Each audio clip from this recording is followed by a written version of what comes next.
কিডনিতে পাথর হওয়া খুবই পরিচিত একটি সমস্যা।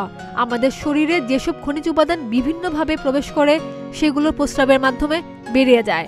যদি কোনো কারণে সেই খনিজ উপাদানগুলো বেড়ে যায় তখন এগুলো কিডনি মূত্রথলিতে জমা হয়ে ছোট ছোট পাথরে পরিণত হয়। উন্নত দেশে প্রায় 10 থেকে 20% প্রাপ্তবয়স্ক লোক এই রোগে আক্রান্ত হয়ে থাকে, যদিও 80%-এর বেশি ক্ষেত্রে এই রোগ তেমন কোনো জটিলতা বা সমস্যা সৃষ্টি করে না। তবে বেশিরভাগ ক্ষেত্রেই অস্ত্রোপচারের মাধ্যমে পাথর বের করতে হয়। প্রশ্ন হলো, কিডনিতে পাথর কাদের বেশি হয়? সাধারণত নারীদের তুলনায় পুরুষদের এই স্বাস্থ্য সমস্যার ঝুঁকি বেশি থাকে। স্থূল ও মোটা ব্যক্তিদের কিডনিতে পাথর বেশি হতে দেখা যায়। এছাড়া 40 ব্যক্তি, জন্ম নিয়ন্ত্রণ বড়ি খাবার অভ্যাস, অতিরিক্ত চর্বিযুক্ত খাদ্য গ্রহণ ইত্যাদি এই ঝুঁকি বাড়িয়ে দেয়।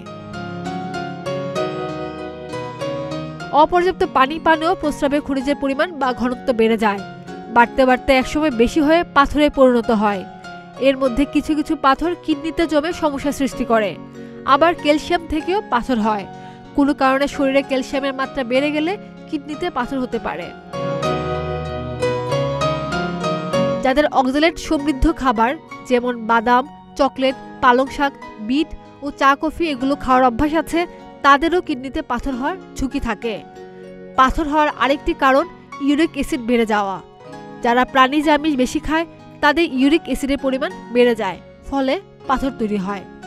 আবার কারো কারো ক্ষেত্রে বংশগত কারণেও পাথর হতে পারে। খাদিজা নিপা, প্রতিদিনের বাংলাদেশ।